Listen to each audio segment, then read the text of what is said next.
sallallahu alaihi wasallam, "Thalathatun la turfa'u salatuhum fawqa ru'usihim shibran, amma qawmun wa hum lahu karihun, wa imra'atun batat wa zawjuha sakhitun 'alayha, wa akhawani mutasalimani," atau kama qala alaihi salatu wassalam.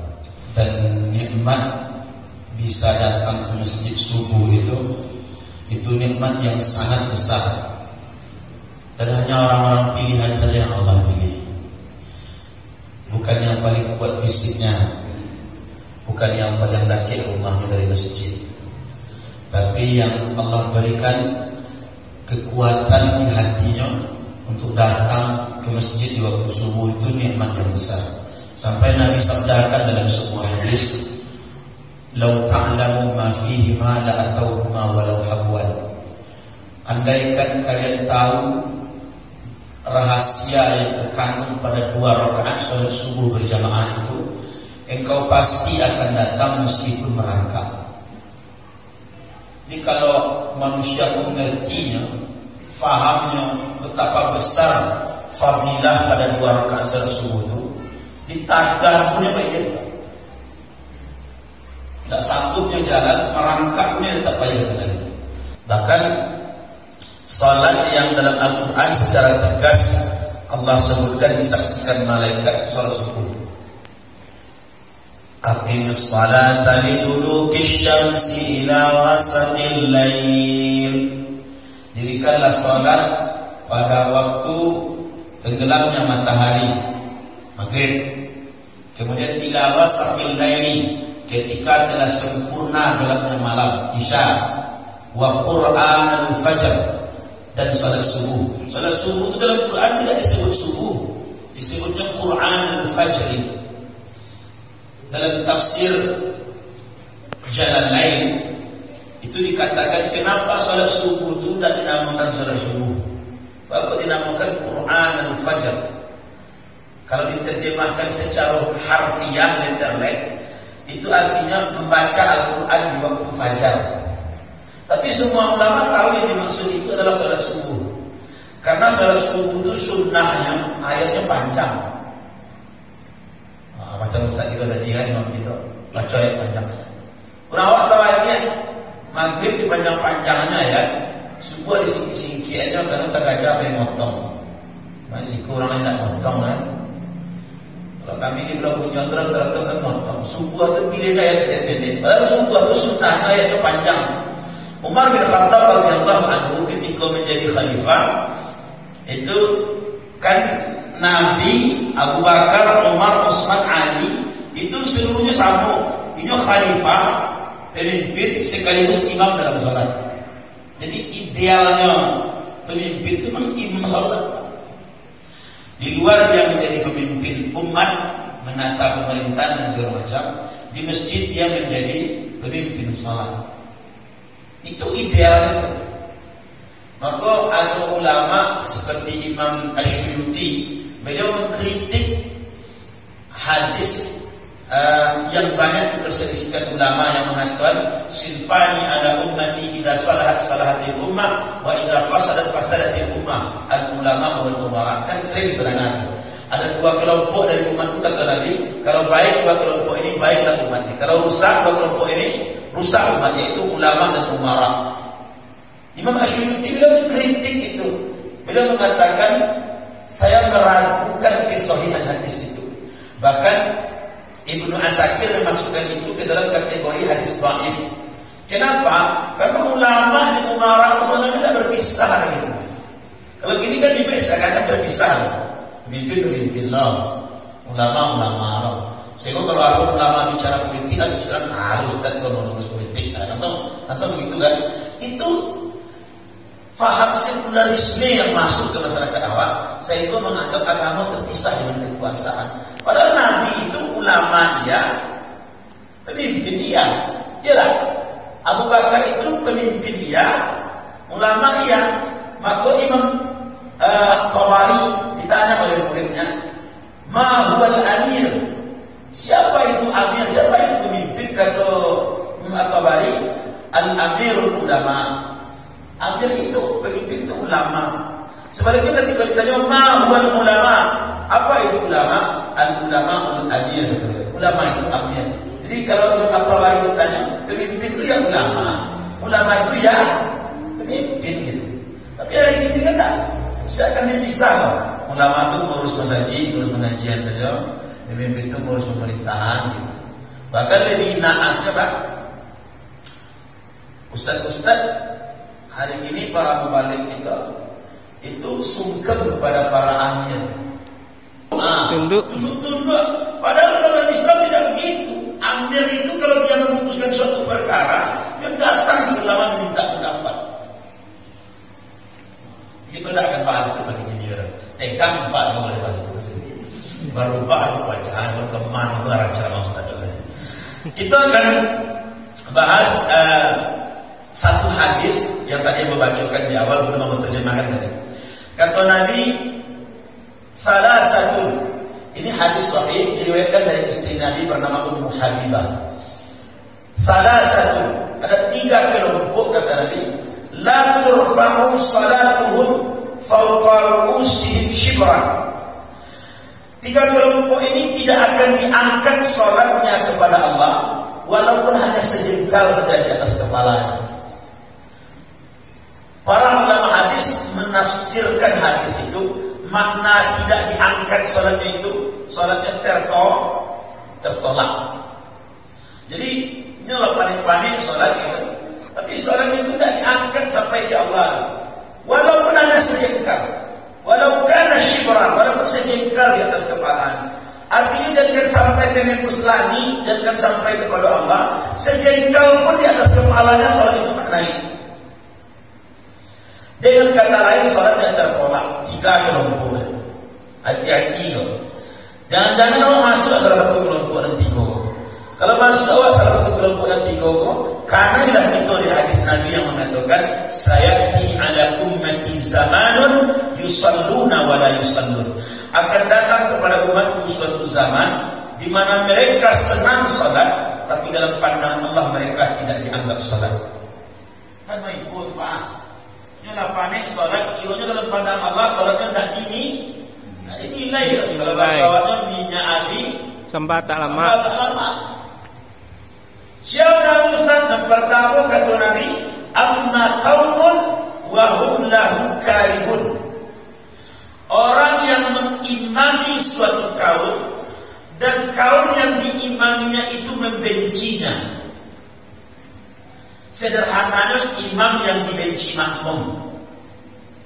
Kalau kita cari dalam kitab Syarah Sahih Al-Bukhari Ibnu Hajar Asqalani itu Fathul Bari itu, yang dimaksud imam yang dibenci makmum itu 2. Baik imam dalam salat maupun imam di luar salat. Nyoba jorong misalnya. Kemudian warga jorong yang dipimpinnya tidak senang di jorong. Itu salatnya bisa tertolak. Tapi tentu ada aturan-aturan tidak senangnya karena apa gitu. Termasuk imam di dalam salat, dia jadi imam, tapi makmum yang dipimpinnya tidak senang di imam itu. Maka imam yang dibenci makmum itu salatnya tertolak. Baik itu imam di dalam salat maupun imam di luar salat. Nah, pertanyaannya, apakah setiap kali makmum itu tidak senang atau benci di imam itu otomatis salatnya tertolak? Belum tentu. Cari dulu alasan bencinya. Bapak-bapak dan nampak-nampak sih nama saya cerita Pak, kalau tidak ketemu imam itu tidak masuk depan imam itu. Bapak masuk depan imam itu. Ya tidak tujuh saja doanya. Ya apa alasannya? Rumah itu mantan dan rumah itu rahasia itu. Nah itu alasan itu. Itu kemudian yang dimaksud imam dibenci makmum itu adalah makmum itu membenci imam tersebut karena 3 alasan. 1, imam itu jelas dan terang berbuat syirik. Di masjidnya jadi imam, di rumahnya jadi dukun. Betul Pak yang begitu Pak. Dukun-dukun tanggung apalagi orang di Pulau Jawa itu seni Pak, antara ustaz dan dukun itu kadang-kadang susah dibedakan. Aku pun acok orang datang ke rumah ustaz, abdil mu hilang, tolong cari anjie. Aku langsung sama jawabnya, apa yang gue lagi muncul dalam sebuah itu. Kadang-kadang ustaz dianggap dukun, Pak. Disuruh mana-mana mencari barang hilang. Padahal apa kata Nabi? Man atal nujum wa saddaqa ma qala harrama alaihimul jannah. Siapa yang mendatangi ahli nujum, tukang tenung, tukang ramal, wa saddaqa ma qala, dan dia benarkan apa yang dikatakan tukang tenung itu, harrama alaihimul jannah. Allah haramkan surga untuknya. Jadi kalau ada imam, di masjidnya jadi imam, di luarnya jadi dukun. Simsalamin abra juga urusan selesai, ekonomi beres, selantak selintu kau merasa juga itu daun jambak, daun jambu baris sepupak peti 1000 cendek. Bapak yang pernah belajar ilmu dua, pun kata Allah, pun kata Muhammad, apa ni Muhammad yang siapa ya? Itu kan mantra-mantra orang siswa saja. Ada macam-macam tu Pak. Kemana bila nak dicari, bila ada dalam gua, kemana Allah nak dicari, Allah ada dalam gua. Ikut kaji-kaji mereka, kau tak ada patut-patut Melayu saya. Nah kalau ada seorang imam di masjid dia menjadi imam, di luar dia praktek macam itu, membadah ayam segala macam. Orang yang patah tadi di Pekanbaru nyurinya dari segi Allah gitu. Dan diuri si ayam. Dan sakit di Pekanbaru itu orang. Ayam diuri si koko berefek orang di sini. Pasti ada jin yang bekerja sama. Di masjid jadi imam yang macam itu tubuh dia awak tak baik. Itu adalah bapak dan bapak masjid Maliebo. Itu apa sebenarnya? Imam syirik. Itu yang maksud imam yang dibenci makmum. Yang kedua, apa yang membenci imam itu kalau tahu imam itu fasik. Pertama tadi syirik, yang kedua fasik. Fasik itu apa itu? Fasik itu orang yang tahu bahwa itu batil tapi mengerjakan dengan sadar. Di masjidnya jadi imam, di luarnya satu main poli, bagong-bagong jual anak gaji pakai serawat singkir itu. Itu juga bagong-bagong banyak Pak. Ini imam masjid, main poli macam kuasa jual anak gaji kan, di polisi-polisi. Pakailah sarawak apa tu? Sarawak training pendek itu sarawak short. Short itu kan bahasa Inggris tu. Artinya singkat, pendek, SMS, short message service, layanan pesan singkat. Jadi zaman dulu orang jadi sarawak short, orang dulu tu saja bahasa Inggris sudah awal. Short itu bahasa Inggris tu. Bahasa Arabnya kotoa itu artinya terputus, kotoa artinya memutus, kotoa terputus. Maka maaf, sarawak kotok itu bahasa Arab. Celana pendek yang terputus. Kan bahasa Indonesia itu banyak disadur dari bahasa asing. Dan ada satu itu. Dulu mana istilah traveling di Indonesia? Paling 10 tahun terakhir, saya kurang lebih traveling jalan-jalan. Bahasa baru Indonesia itu traveling itu jalan-jalan itu tamasya. Tamasya itu bahasa Arab. Jalan-jalan artinya. Masya ya musyu tamasya, jalan-jalan artinya. Ada ayat dalam Al-Quran mengatakan wala tamshi fil ardi maraha. Jangan kamu berjalan di muka bumi dengan sombong. Jadi tamasya itu bahasa Arab. Banyak sekali bahasa Arab yang menjadi bahasa Indonesia. Kita tinggallah soal itu ya.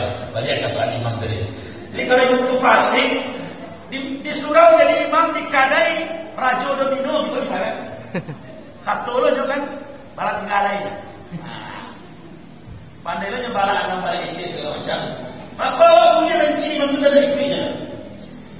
Yang ketiga, yang dimaksud makmum benci kepada imam itu, bolehnya membenci imam itu adalah imam itu tidak cukup kafaah ilmunya untuk menjadi imam.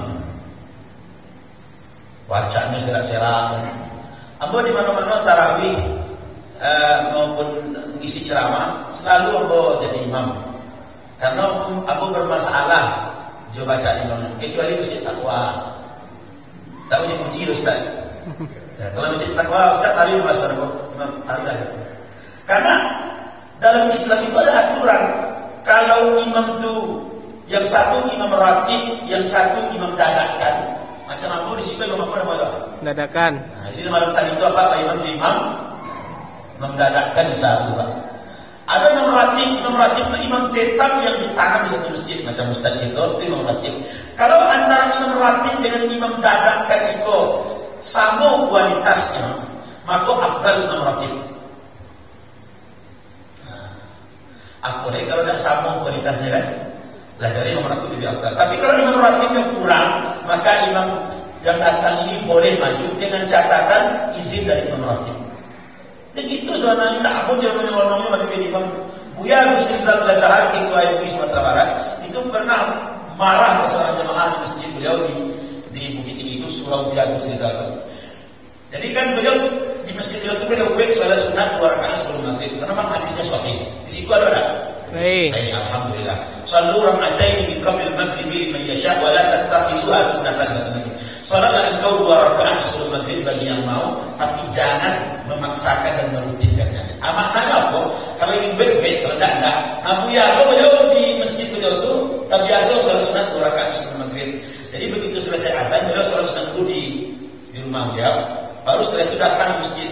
Tapi suatu hari itu, karena beliau masih salat sunat di rumah, ada orang musafir mampir sholat di situ. Habis azan itulah kemana aja. Langsung saya mandi imam. Setelah selesai sholat, beliau sampaikan beberapa dalil tentang masalah itu. Jadi tidak boleh seorang pendatang itu ujung-ujungnya lonong jadi imam kecuali disuruh oleh imam ratibnya. Itu adab tuh, Pak. Nah, Bapak Ibu yang dimuliakan Allah, Ustaz, kalau ada orang alim, jauh orang fasih. Yang satu alim tapi tidak fasih, yang satu fasih tapi tidak alim. Mana yang lebih afdal jadi imam? Yang fasih lebih afdal meskipun yang tidak alim. Karena untuk menjadi imam tidak perlu alim. Menjadi imam itu hanya perlu fasih. Tapi kalau ceramah macam itu, berfatwa dan segala macam itu perlu alim. Jadi kalau ada orang ustaz itu alim, ilmunya banyak, tapi giliran jadi imam tidak ada fasih dalam fasabbih. Menurut fasabbih bihamdi rabbika, fasabbih. Saya imam, walaupun ustaz, walaupun alim. Wa 'alallahi falyatawakkalul mu'minin. Ada mu'minin dalam Quran. Dan itu penyakit orang awak macam bingung baca ihdina disatunya ihdina. Apa pernah salat di Klaten, Jawa Tengah, menjadi makmum. Imamnya iyyaka na'budu wa iyyaka nasta'in ihdinas. Apa yang saudara kita itu orang Minang macam itu. Begitu selesai salat bertanya imam apa dah kata hajinya. Kok Bapak tahu saya orang Minang je? Iya je. Kode apa? Iya. Nah, ada orang Indonesia yang bikin nama iya, nak jadi orang Minang. Mungkin efek daya yang Bapak mungkin ya Bapak. Maka Bapak Ibu, fasih itu penting. Fasih itu penting. Kalau ada yang fasih meskipun tidak alim, ada yang alim tapi dia tidak fasih, dahulukan yang fasih dalam hal menjadi imam. Oke, itu satu orang yang tertolak salatnya, imam yang dibenci makmum. Yang kedua, apa yang kedua semua ada kelahian. Mas ketiknya dia yang tadi marah banyak. Wa imra'atun batat wa zawjuha sakhitun 'alaiha. Seorang istri yang tertidur nyenyak dan dia tinggalkan suaminya dalam keadaan dongkol. Kalau ibu bermasalah ada laki tidak selesai menjelang lalu, no? Itu ibu bakar buah saya.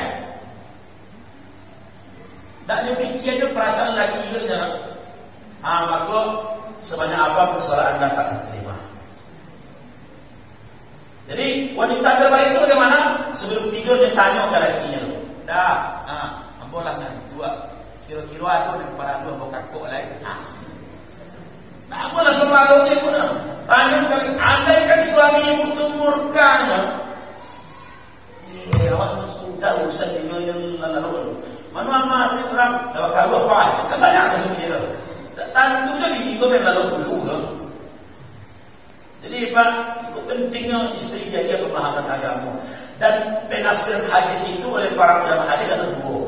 Yang pertama, maksudnya istri itu belum bertanya kepada suaminya apakah mohon maaf dia harus dilayani atau tidak.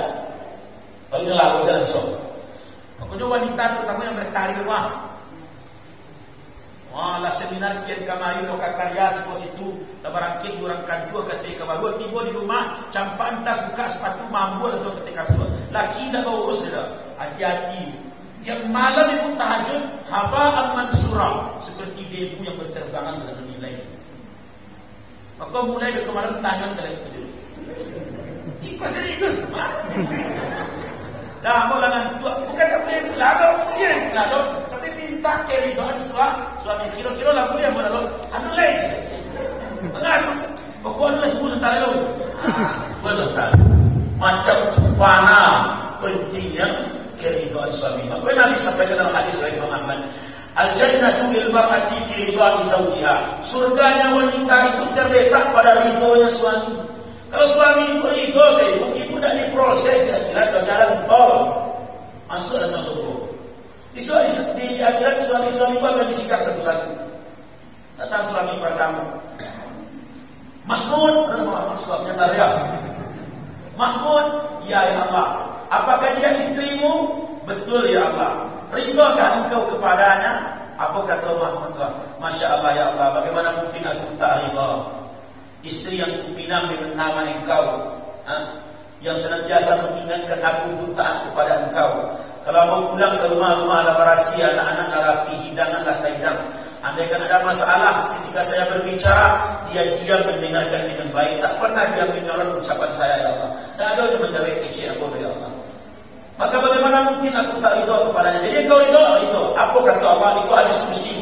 Kata Allah SWT, ya malaikati lam tuhsab hisabah. Hai malaikatku, jangan lagi engkau hitung amal dan dosanya. Udkhuluhal jannah, masukkan wanita itu ke dalam surga. Pak, kalau ada disposisi dari kami lah. Ridho engkau jalan, ridho ya Allah, masuk gitu. Nak beradu bukan bayar je. Maka elok je laki. Alhamdulillah. Kau je laki orang nak tanggung itu. Mana telefon saya beda Pak. Telefon laki orang telefon nak. Assalamualaikum Pak, Bapak, maaf tak tahu. Kamu cari kita boleh majelis taklim. Tahu ni bro. Assalamualaikum Ustaz. Waalaikumsalam. Lain sehat Ustaz. Bila Ustaz bisa bagi pengajian sampai kami? Tak tahu lem. Giliran lakinya mana telepon, alu nyangkit, baru nampak nama dia baru apa ya dia haji. Begitu nyangkit tak ada salam dah. Gitu kata. Ya. Iyo nyi mana. La ilaha illallah. Jadi penting ibu kena mencari ridha suami. Datanglah suami yang kedua oleh Dodi, yang buruk ke jalan. Contoh ada buruk, tadi kan contoh ada ridha kan. Dodi, iyo ya Allah, ini istrimu, betul ya Allah. Apakah engkau ridha kepadanya? Oh ni ya Allah, kau dari ibu anak ya Allah. Lalamu dan cari macam mana.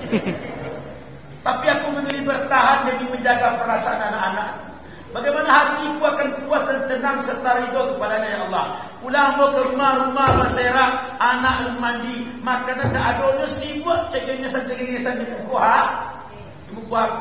Yo sibuk membalas WA orang, yo sibuk membalas komen orang di Facebook. Ya Allah, tak ada terasa dan perasaan begini. Seketik saya mau komplain, bah kurang garam tu, makan je dah banyak cerita lagi. Maka hari ini kau ridho padanya? Tidak ya Allah, tak ada sedikit pun ridho di hatiku kepada dia. InsyaAllah lam tuhsab hisabah. Jangan lagi timbang dosanya dan pahala wanita ini. Itu raduha fa'ulu, seret dia campakkan ke dalam neraka. Dan main-main ibu jangan main. Kalau ridho berarti masuk surga betul. Kalau tidak. Tapi tentu dia boleh dapat ibunya. Laki dan Ustaz. Dia boleh buat. Apa lagi? Tentu mesti imbang ya kan. Suami yang bagaimana? Satu yang mengerti fungsi dan tugas. Fungsinya apa? Memberi nafkah. Tugasnya apa? Imam di tengah keluarga. Banyak orang beranggapan memberi nafkah lahir dan nafkah batin. Mohon maaf ya. Hampir 90% masyarakat Indonesia menganggap nafkah batin itu hubungan seksual. Itu keliru itu. Hubungan suami istri itu bukan nafkah batin. Itu nafkah zahir itu. Kebutuhan biologis itu zahir atau batin? Zahir lah. Jadi yang dimaksud nafkah batin itu apa Ustaz? Mendidik istri dengan agama. Wah. Cari kasih. Yang dimaksud nafkah batin itu memberikan batin istrimu agama. Bukan berhubungan suami istri. Berhubungan suami istri itu kesenangan fisik, kesenangan zahir itu bukan batin. Jadi ada yang bingung melapor kamu, bagus Ustaz laki yang muda ada lagi nafkah batinnya pahit-pahit dari itu tidak nafkah batin itu. Nafkah batin itu agama, mendidik dari muda kamu. Maka apa hendak mendidik istri bisa apa dituntut dia kira. Minimal apa ini nilai, ala sholat, ala ngaji, tutup aurat. Hari ini banyak suami bangga mencari bininya, baju ketat Sarawak sampai aku pirang umur 55. Mai rapi bari murid ke sekolah ni. Lama lu anaknya Pak, anaknya lah SMA, amaknya pirang jomblo je. Kecil lakinya. Dia modern ini apa? Tak lagi ke Pak. Suruh dia tutup aurat. Asy'arul wahidatan minan nisa al-fasanati minan nar. Setelah rambut wanita yang terlihat dan tanpa ada perasaan bersalahnya, maka wajib dia masuk neraka 1000 tahun dan itu tanggung jawab apa? Maka bini itu keluar rumah cari cuci kepalanya dah. Pakai jilbab. Itu baru suaminya. Iko nampak bininya baju dalam ini sini. Baik kau pak dia cek. La ilaha illallah. Bininya baju dalam kecil loh kan? Baik. Allahu Akbar. Nah, itu yang kedua. Istri yang tertidur nyenyak, sedangkan suaminya masih murka ini. Baru mendapatkan pelayanan yang baik. Yang terakhir, orang yang tertolak salatnya itu kata Nabi, akhawani mutasariman. Dua orang yang bersaudara, maksudnya dua orang muslim yang saling bermusuhan. Hari ini cari atas nama apapun orang boleh bermusuh. Bahkan mohon maaf atas nama khilafiyah, perbedaan pendapat. Gara-gara beda-beda cara ibadah saja. Aku tak salam-salam ke kawan lain. Rekap kalimat bapak baik-baik. Jika dengan belajar agama engkau semakin jauh dari orang lain, jika dengan belajar agama engkau semakin sedikit silaturahmi, bisa jadi ada yang salah dari yang engkau pelajari. Dulu kepada siapapun ramah, Pak, Assalamualaikum, Bu, Assalamualaikum. Ini kok sejak masuk pengajian, sejak merasuk paling hebat, paling sunnah. Awak senang bantu itu. Kurang kok salah ke satu. Seakan-akan agama dan bantu hanya punya awak satu. Ini kekeliruan fatal. Tidak boleh dalam Islam hal yang seperti ini. Ukhuwah lebih tinggi nilainya daripada sekedar kemaslahatan. Apalagi soal fikih. Fikih itu bukan benar salah kalau berbeda. Fikih itu kalau berbeda si A dan si B dalam urusan fikih itu bukan cie benar cie salah, tapi yang cie benar sekali. Itu berbeda dalam fikih rata-rata Pak. Jarang fikihnya berbeda hak batil. Fikih itu beda hanya soal benar dan benar sekali. Bagi contoh, betangkah orang ini gara-gara sujud tangan turun atau lutut. Kalau dia mau membaca kitab dengan detail, itu kan masalah itu, Pak. Baca buku, seakan-akan itu satu-satunya kebenaran mutlak, tidak ada kebenaran di tempat lainnya. Ini tidak objektif beragama. Padahal kitab beribu banyaknya, ulama beribu banyaknya, penafsiran hadis berbagai macam. Hadis tentang turun sujud itu antara yang turun pakai tangan dengan yang turun pakai lutut hanya berjarak 2 hadis dalam Sahih Al-Bukhari ini. Kalau awak buka di Sahih Al-Bukhari itu, yang turun pakai lutut punya hadisnya apa? Karena Rasulullah sallallahu alaihi wasallam yanzilu bi rukbatayhi. Rasulullah sallallahu alaihi wasallam itu kalau beliau sujud, beliau turun dengan menggunakan kedua lututnya. Hadisnya sahih. Sama-sama ada dalam Sahih Al-Bukhari. Yang turun pakai tangan pun jaraknya 2 hadis dari yang pertama tadi. Ya'tamidu ala rohatihi. Rasulullah itu bertelekkan dengan kedua telapak tangannya. Jadi menyanggah berat tubuhnya dengan kedua telapak tangannya. Kenapa terjadi perbedaan Abu Hurairah? Dulu 4 mazhab itu, Hanafi, Maliki, Syafi'i, Hambali. Buka kitab Mazhabul Arba'ah, kumpulan fatwa 4 mazhab, atau buka kitab Bidayatul Mujtahid. Dalam kitab ini dijelaskan 4 mazhab itu sepakat, baik mazhab Hanafi, Maliki, Syafi'i, Hambali, turun itu pakai lutut. Tetapi kemudian seorang ulama hadis Beliau sangat luas ilmunya. Ambo senang baca buku-buku beliau. Namanya Syekh Nasiruddin Al-Albani yang banyak ditahqiq oleh kawan-kawan manhaj salaf. Dia mengeluarkan buku sifat salat Nabi. Dalam buku sifat salat Nabi itu Syekh Albani mengatakan menganjurkan turun pakai tangan. Alasannya bagus. Apa alasannya? Baik pakai tangan maupun pakai lutut, dua-duanya adalah sunnah. Pakai tangan maupun pakai lutut, dua-duanya hadisnya sahih. Tapi karena empat mazhab memfatwakan turun pakai lutut, sehingga hampir tidak ada orang lain turun pakai tangan. Syekh Albani khawatir kalau tidak dipopulerkan lagi yang pakai tangan, bisa jadi nanti sunnah Nabi dan Cie hilang. Jadi niat ini mempopulerkan pakai tangan tuh untuk menjaga sunnah supaya tidak hilang. Maka beliau dalam kitab sifat salat Nabi mengatakan turunlah pakai tangan. Tapi hari ini oleh kawan-kawan yang sebagian kecil yang turun pakai tangan, jadi kok alasan mengecek dan pakai lutut tidak mulia. Dan batu itu tangan punya. Itu kan menurut buku itu saja baru. Padahal niat si penulis bukan begitu, lah paham? Niat penulis supaya sunnah Nabi kok kedua-duanya di kerajuan. Ada yang pakai lutut, pakai tangan. Tapi jangan pakai tangan hari ini kok. Yang bunuhan dengan pakai tangan kok untuk membatalkan dan pakai lutut. Kan salah gadang namanya itu memahami agama. Mengapa Nabi contoh dua Ustaz Bako tak cie saya? Tak cakap maknanya kan itu mikir tu. Kalau logikanya harusnya Nabi itu mencontohkan cie saya contohkan. Tak panjang-panjang lah mau dikini kurang ribut-ribut dalam lutut tangan. Nabi mencontohkan dua itu justru untuk memudahkan kita. Ada kalanya lututmu mungkin bermasalah. Contoh, apa kecelakaan? Nauzubillah ya. Apa kecelakaan? Lalu tawassul lutut ke aspal bangka banana. Andaikan dalam hadis hanya satu modelnya, pokoknya sujud itu turun mesti pakai lutut, tidak boleh pakai lain. Andaikan macam itu, apa turun dan lutut sedang Makkah apa? Aduh, tak jadi apa-apa. Apa nama saboy?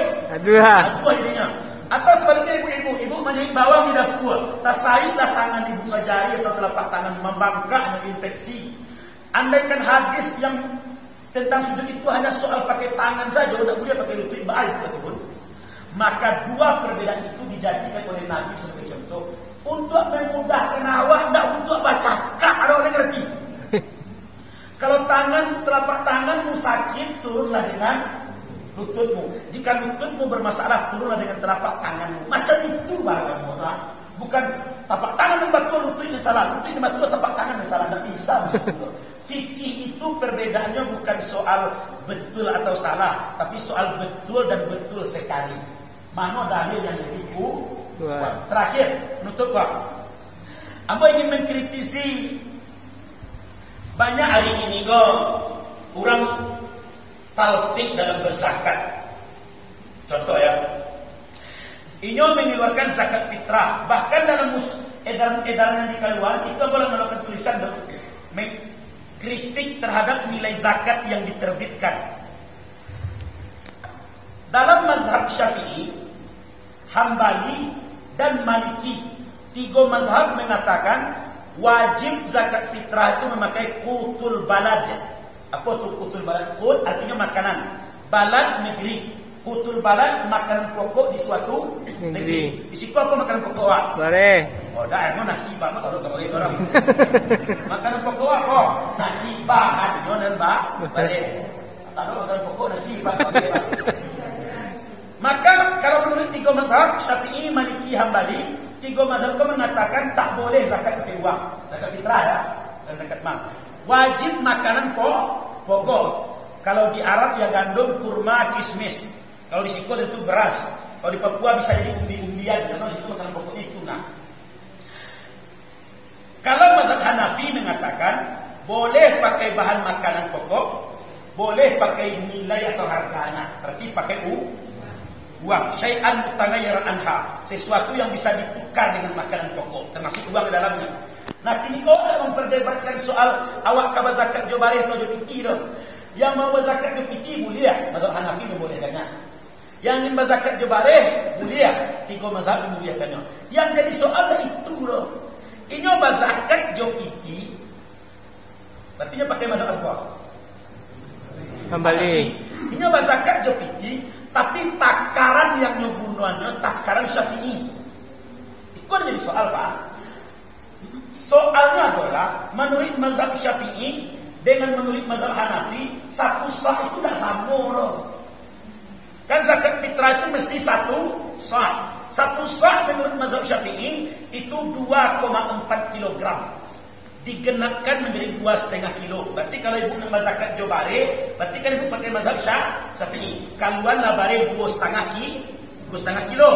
Hari ini yang terjadi ketika orang nak zakat jo piti, nyo etong nyo 2,5 kilo ke berapa bikinnya, betul tak? Itu kekeliruan fatal tuh. Kalau abang kabar zakat jo piti, ukurannya tak 2,5 kilo lah.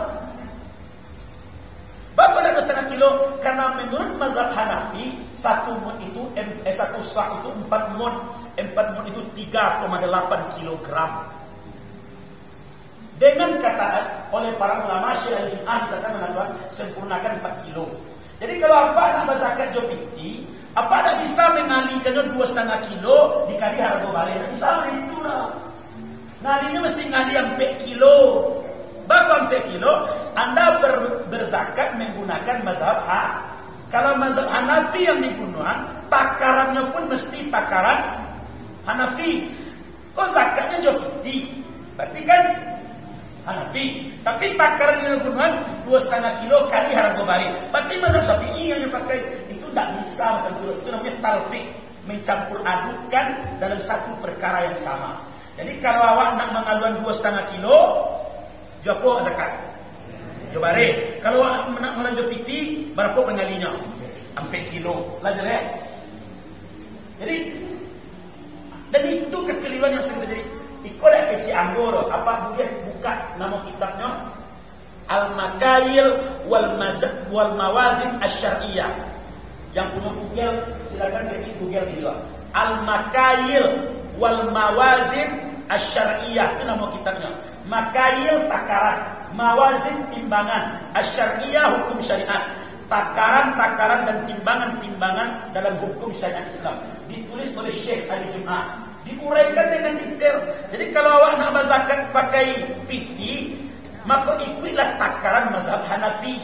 Kalau awak nak zakat pakai bare, ikutlah takaran mazhab Syafi'i, Maliki, Hambali. Jelas ya? Jangan dicampur takarannya Syafi'i, bendanya Hanafi, tidak macam itu. Bah, dikoreksi lagi dan malah dia pun tidak masalah. Apa orang buat zakat itu orang? Anggaplah kini bare 1 kilo berapa ribu?